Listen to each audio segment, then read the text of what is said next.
Morning po. Super early in the morning po. So, part 2 po tayo ng coffee series. So, unahin ko na po yung isa sa mga request ng followers po natin, no. Shout out Phil C. De Los Santos. So, ito po yung na-request niya. Sunmig na sugar-free. Creamy yung white.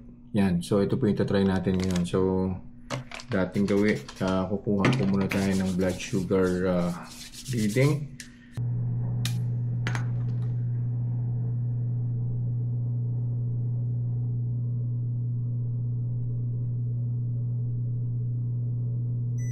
Yan.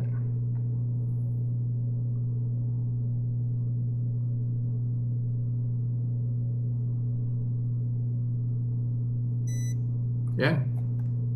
Sakto. 97. So, inumin na po natin si Sunmig Sugar Free White and then babalik po ako after an hour to measure the blood sugar reading.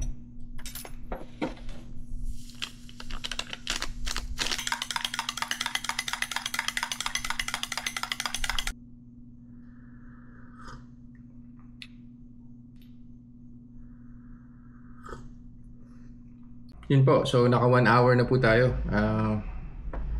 Kuha po tayo ng blood sugar reading.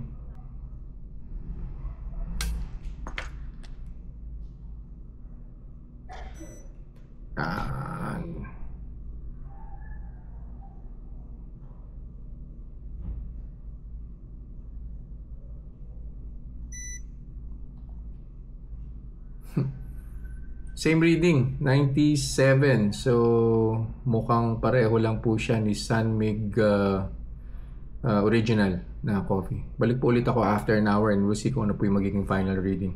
See you guys. Yun po, no? So, naka 2 hours na po tayo. So, it's time to measure our my blood sugar. Here you go.